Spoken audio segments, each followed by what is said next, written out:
It's another lovely Saturday evening when Weekend Report comes to your living room live. Thank you for keeping it with us. On Weekend Report tonight, Nigerian police force dismissed officer for assault and phone search. Normalcy returns to Kara Market after 4 dies in a clash between OPC vigilante group and cattle traders. On our discussion segment tonight, we will be discussing the spate of cultism in Ilorin metropolis, and my guest is a serving security expert. Plus, tidbits from the world of sports and weather. This and more shortly. I am Iyabadi Okorishola, bringing you Weekend Report. Please stay tuned.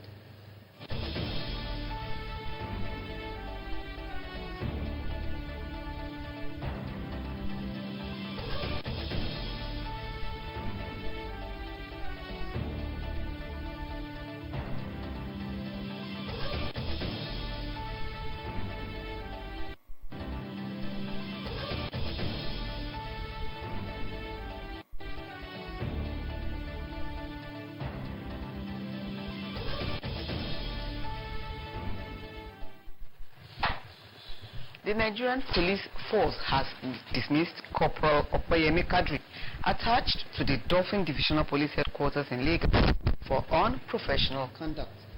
Francis Form reports that the force has dismissed 3 officers within 3 weeks. Why will you break it? Why will you break it? I will break it. What did I do? I will break it. What did I do to you? What did I do to you? The Inspector General of Police has said you should not start our... That was Corporal Kadri of the Dolphin Divisional Police Office assaulting a member of the public. He was caught searching a commuter's phone by the roadside and equally assaulted the commuter, contrary to the directives of the Inspector General of Police. We received a complaint against him from some young Nigerians who were actually assaulted. We did the room trial for the corporal, and we have got the verdict of the proceeding that Corporal Opeyemi Kadri should be dismissed from Nigerian Police Force. By this, he ceased to be a member of Nigerian Police Force. I want to urge members of the public to please take note of this.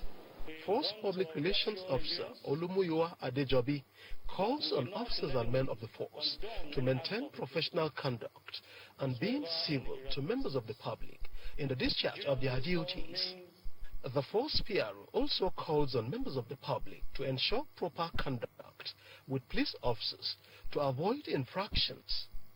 Francis from NTA News. I'm moving to the Kwara State Police Command. Normalcy has been restored and the road cleared off every barrier created as a result of a misunderstanding between some suspected people to be members of the OPC and cow dealers in Kara Market of Ajase-Ipo Friday evening. In a statement signed by the Police Public Relations Officer Ajayi Okasami, the Ajase-Ipo Divisional Police Headquarters received information to the effect that some OPC members in a convoy of about 20 vehicles believed to have been coming from Osogbo, Osun State, were passing through the Kara Market, where a cow being led across the road by its handler broke the side mirror of one of the OPC members' vehicle. This resulted in an argument that eventually escalated into an exchange of gunfire by both the OPC members and the cow dealers in the market, and 4 lifeless bodies of unidentified persons were recovered at the scene. The immediate deployment of detachments of policemen and teams of conventional policemen to the scene, the statement says, prevented the escalation and killings of more people. Meanwhile, the 4 unidentified dead bodies have been evacuated from the scene and deposited at the UITH mortuary, while the injured taken to the hospital in Ajase-Ipo for medical treatment. The Ajase-Ipo Ofa Road, according to the police, is now clear for movement of goods and services, as law-abiding citizens in the area and commuters are advised to go about their lawful business without any fear of attack or harassment. And moving to reports that made the headlines during the week. And towards our discussion for tonight, normalcy returned to Olunlade area in Ilorin Metropolis, but after a cult clash. But residents and shop owners within the area are still living in palpable fear following a cult clash between the two rivalries. Abdulwahid Bibiri tells us more. There was pandemonium at Olunlade area in Ilorin Metropolis Monday evening due to resurgence of court clash between two rival court groups. David James, a tricycle operator, narrated how it happened. Yeah, I just hear somebody from that side. I hear the blade, pow, pow, pow. Then I run away. Later I came back. I want to carry my keke. I saw that I still hear the blade again 2 times, pow, pow, pow. Then I see one woman carry the children in daughter. The children, he carried come. With the blade entered either the boy survived or not, I cannot say. This is what I saw. But is there anybody that died? I heard that somebody died, but I didn't see it. I visited the area to get an on-the-spot assessment and discovered that the whole area was devoid of the usual hustling and bustling.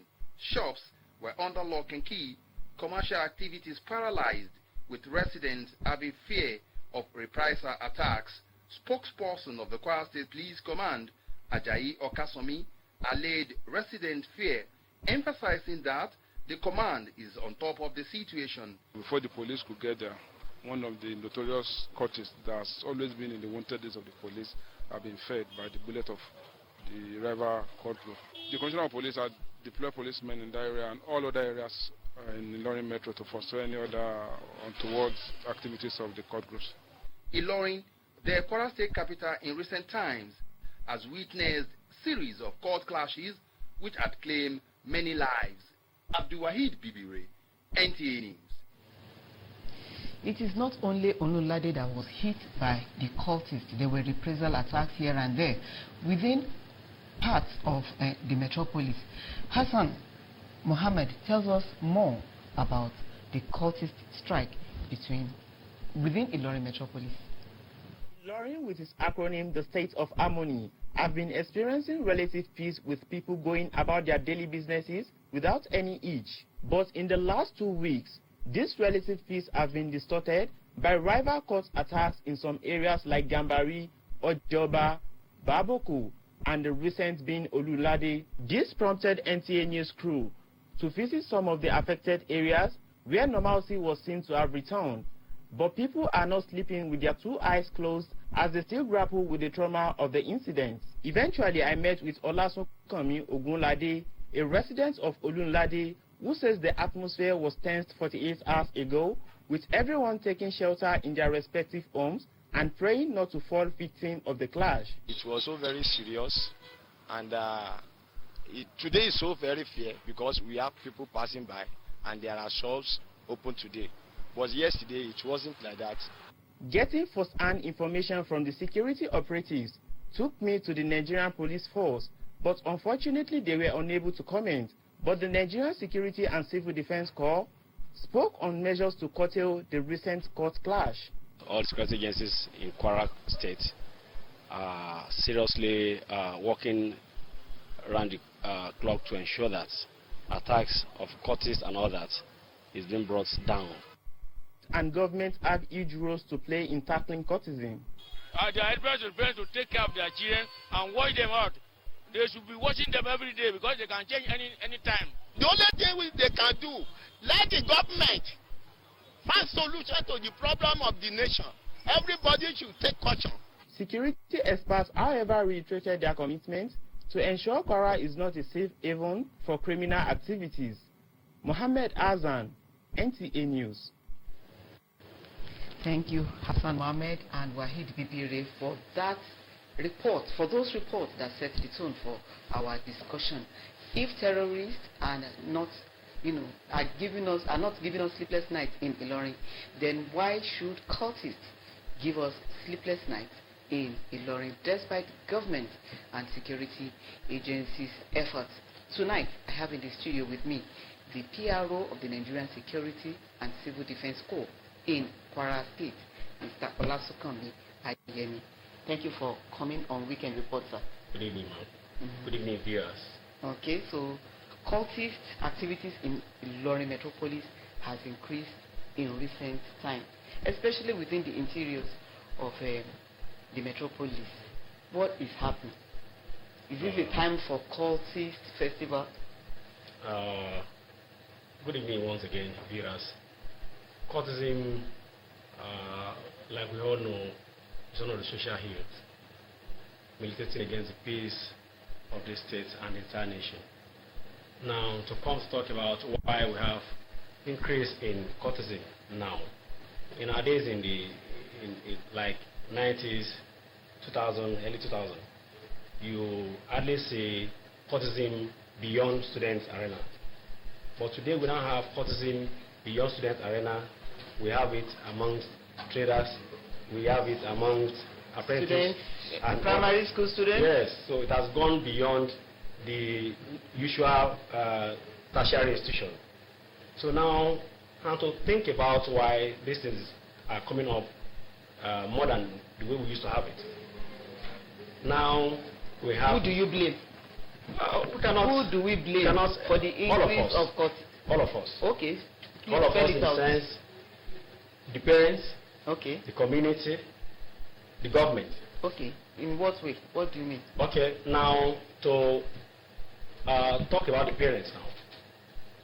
There are parents who know that their children, or probably their words, belongs to a particular cult group. But they keep this to themselves. Don't you think it is for fear of being attacked? But they rather tell it out so that they can be helped. If they have their way of course, if they have come to any of the security agencies to tell them about the activities of their children, who they think or they perceive could be a kind of... Is there a sensitization to let people know that if you disclose this information to us or divulge this information to us, and that...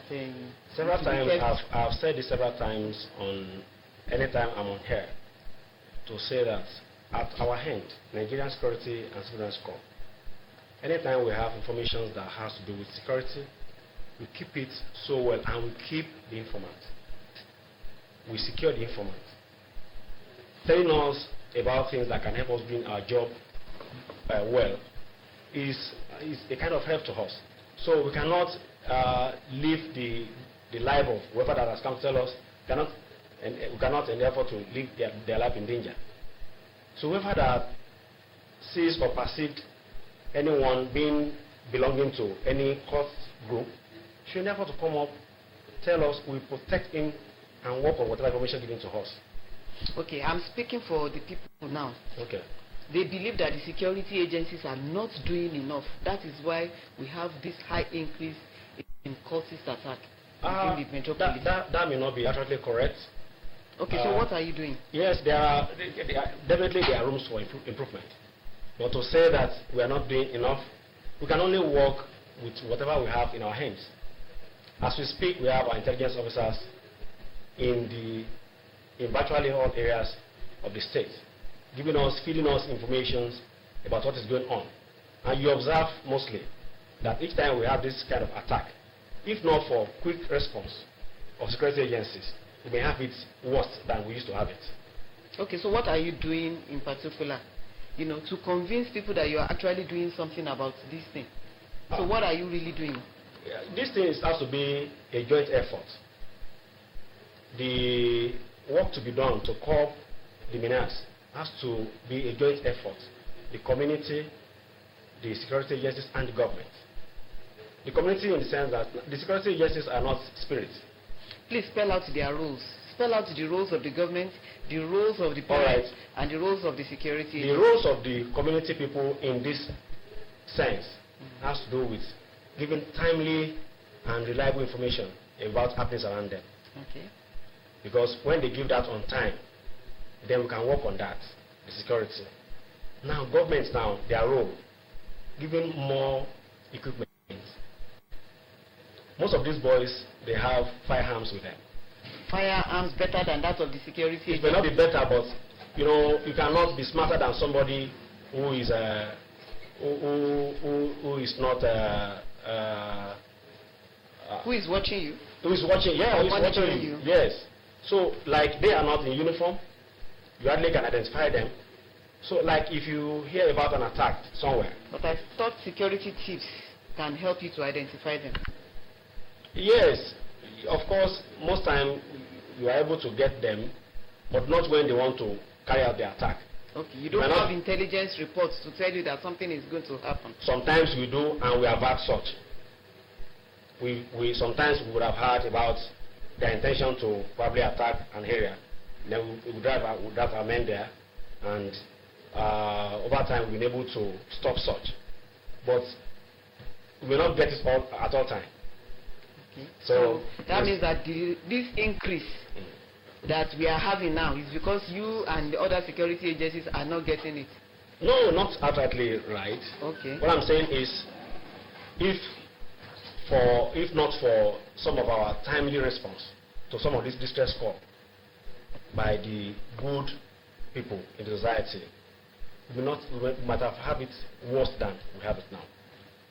Yes. The case of... How bad can it be? Because already it is bad. People are not sleeping. Yes, it is bad, and nobody is happy about it. Because, yes, we are security agencies, but we have families, we have brothers, we have people around who are equally affected. So we can only give our best to the best of what we have. Okay, are you saying that this is the best you can give us? There is room for improvement and development, which we look into. We get experience day by day. Okay, I know that there's there's a state anti-cultism law. Yes. In place. How is it helping you? It's helping us. From your duty? It's helping us because. Are you the one enforcing, or the police? Or the police and other security agencies are enforcing it. Yes. Okay, so how is it helping you? It's helping us because it helps us now better. Because before the law, okay, there are limitations to how much you can work on that. Okay. But now, having the law, it has enhanced us to do better and to work better than it was in those times. Okay. So what do you really need now? Because people are demanding that they want to sleep with their two eyes closed. So what do you really need now that can help us in this situation? Number one, we need more information from people.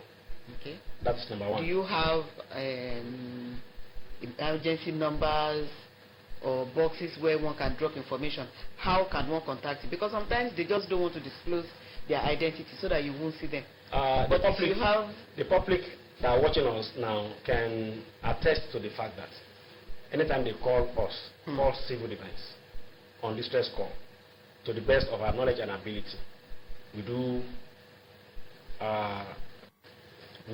respond to their calls. Okay, please, quickly, I want you to give emergency numbers that people can call in time of distress. Do you have emergency numbers that you can call? Yes.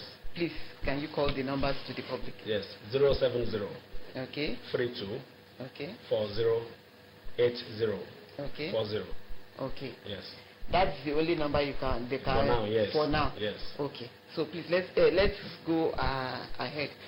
What is your advice to government? Because I asked you right now what you actually needed, and you said you need only information from the people. That's not just what we need. Okay, so tell us what you need. Yes, we need more support from government in terms of getting more equipment. Okay. To work. Okay. Now, we only need the cooperation of institutions. Okay. Associations. Okay. Most of these institutions, of course, they know some of these boys. Okay. But probably, like you said, for fear of being attacked.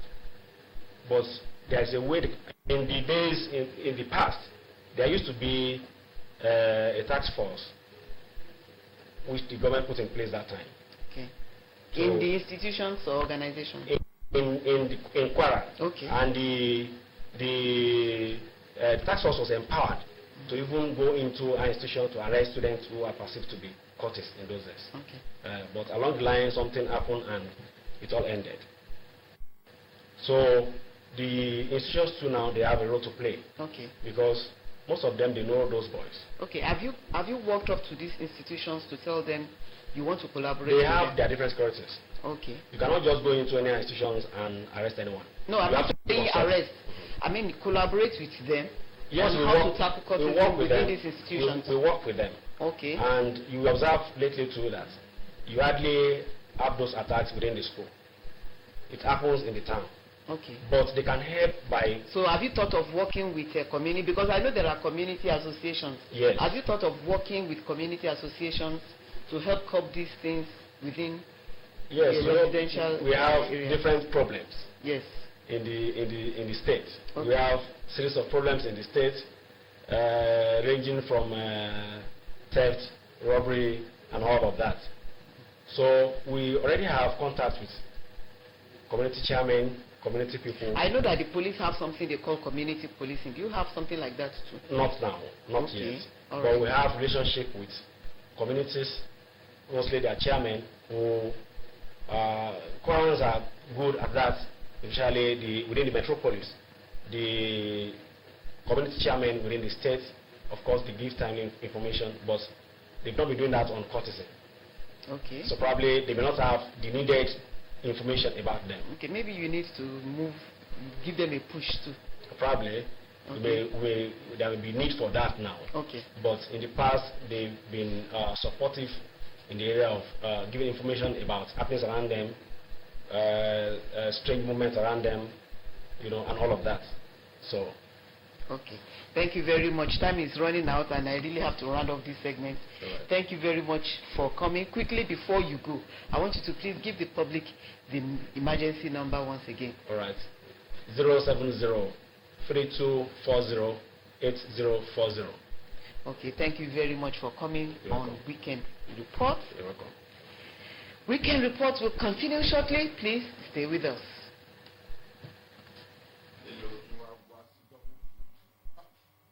You can go now. Eshegun.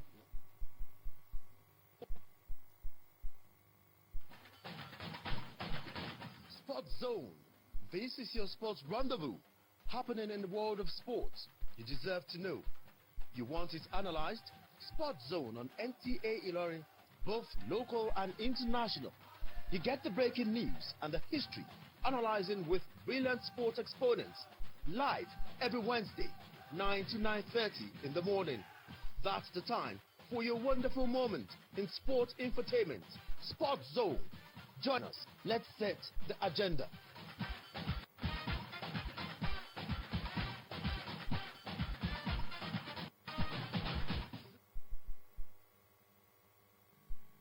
Thank you for staying with us on the Nigerian Television Authority, ILORIN, and you are watching Weekend Report.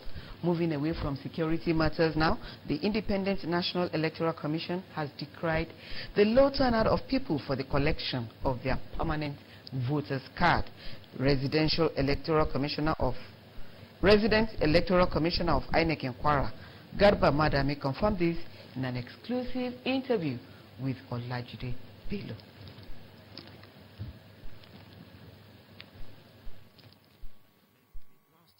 Ended July 31st, 2022 after many extensions. However, many Nigerians are still clamoring for an extension.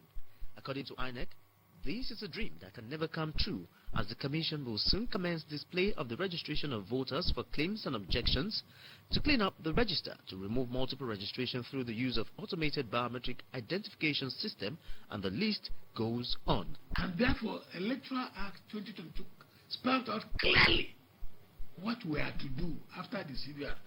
Those that have registered now newly, we are going to print out the register and put on the board all over the local government. If your name is misspelled or they mistakenly put your date of birth wrongly, you point it out. We are also going to consolidate the data of the existing voters for the registered voters for the production of what we call National Register of Voters. Aside this, the Herculean task ahead of the 2023 election is that the newly registered voter cards takes 3 months to print. It takes 3 months to produce permanent voters card. 3 months. So, if we say we continue to register till December, what time do we have? An election in February. And all these things, INEC wants to do it with at least 3 months to election. So that everybody will have gotten his own permanent voter's card. The Commission says for those whose cards are available, registers will be displayed at the 16 local government areas of the state for collection, which will not be done by proxy. You can't ask somebody to go and collect your PVC, because when you go to collect your PVC, they will have to capture you again before giving you your PVC. Balancing of polling units. That is what we are going to do after the registration. When we now know, we now look at the polling units all over the state of it. INEC says all hands are on deck to ensure a credible election come 2023. Olajide Bello, NTA News. And moving to sport, Super Falcons forward player Azizat Oshoala has been nominated for the 2022 Women's Ballon d'Or Player of the Year award on Friday. Abdulaziz Alaya is our guide. Oshoala was nominated alongside 19 other players for Ballon d'Or Player of the Year award following her exploits with FC Barcelona Femení.